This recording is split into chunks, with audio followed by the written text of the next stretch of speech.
জীবনের প্রথম বিমানে উঠলাম, হ্যাঁ আবার বিমানের সামনের সিটে। কেমনে কি উঠলাম আর এই বিমান কোথায় পাওয়া যায়, হ্যাঁ আমনে আজকে ভিডিওতে দেখামো। আপনারা তো এতদিন দেখছেন বিমান আকাশে ওড়ে, তয় এই বিমান আকাশে ওড়ে না আর মেঘের মধ্যে দিয়েও যায় না। এই যে মোরা এখন উঠে পড়লাম, প্রথম একটু কেমন জানি লাগছিলে। এই বিমানের আসল মালিক মোস্তফা ফিটের ভাই। হে যে বিমানে স্টার্ট দিলে এর পরে আর ভয়টা কিছু থাকলে না, এখন দেখি অনেক ভালোই লাগতে আছে। একেবারে নদীর মধ্যে দিয়ে যাইতে আসি, ভালোই লাগতে আছে। এর অনুভূতি ভাষায় প্রকাশ করার মতো না আসলে। এই যে বিমান দেখতে আছেন, এই বিমান কিন্তু মগো বরিশালেরই বানারীপাড়া উপজেলার বাইশেরি ইউনিয়নের মরিচবুনিয়া গ্রামের মোস্তফা ফিটার নামের এক যুবক এই বিমান আবিষ্কার করে আলোড়ন তুলে দিছে। একদম হুবহু বিমানের মতোই পাখা আছে, হেয়ার পরে দেখেন কত সুন্দর করে চালাইয়া যাইতে আছে। দুই পাশে দুগ্গত পাকনা আছে, হেয়ার পরে বিমানের নাহান আবার গেলাসও আছে, আবার পিছনে পাকনাও আছে। মগো বরিশালের মানুষের মাথার বুদ্ধি দেখছেন কত সুন্দর। বাংলাদেশে এই প্রথম এককালে হুবহু বিমানের নাহান দেখতে কত সুন্দর একটা বিমান বানাইয়া হালাইছে, হেয়াও আবার নদীতে চলে। আপনারা যারা বরিশালের মধ্যে আছেন হেরা কিন্তু চাইলেও এই বিমানে উঠে চড়তে পারেন। বিমানের এই যে মালিক হের লগে যোগাযোগ করে আপনারাও আপনাকে পছন্দ মতো এক বিমান বানাইয়া লইতে পারেন। এতক্ষণ তো নদীর মধ্যে আসলে নদীর কুলে যেই ভিড়াইয়া রাখছে, হেয়ার পরে দেখেন মানুষের একেবারে ভিড় লেগে গেছে। ভিড় লাগবেই বেনাকে,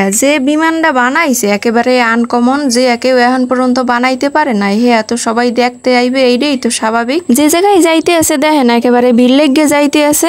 এই বিমানটা ছোট্ট দেখাইলে হইবে কি, এর মধ্যে কিন্তু বওয়ার জায়গা আছে অনেক, 18-20 জন পর্যন্ত যাওয়া যায়। উপর দিয়ে বোঝা না গেলেও ভিতরে কিন্তু মানুষজন ধরে আর সিস্টেম আছে, রাইতে ও লাইট চলে, হেয়াও আপনাকে দেখা মনে। ভিতরে তো লাইট আছে, হেয়ার পরে আবার ফ্যানের সিস্টেমও আছে, এমন ভাবে সিস্টেম করে থইছে যাতে খুব সুন্দরভাবে চলাফেরা করা যায় এই বিমানে। এই যে মই নদীর মধ্যে ভালোই ভ্রমণ করলাম এই বিমানে, এখন উঠে যাওয়ার পালা। কইছিলাম না আপনাকে লাইট জ্বলে, হ্যাঁ দেখা মনে। এইসব আনকমন আবিষ্কার করা জিনিস কি আর একলা দেখে মজা পাওয়া যায় কোন? আজকে এই ভিডিওটা আপনারা দেখার লগে লগে শেয়ার করে দিয়েন। এই রকমের আরো নতুন নতুন ব্লগ ভিডিও দেখতে হইলে মোর পেজটা ফলো করে দিয়েন। দেখা হইবে না আবার আপনাকে লগে পরবর্তী ব্লগে। ভালো থাকেন সবাই, আল্লাহ হাফেজ।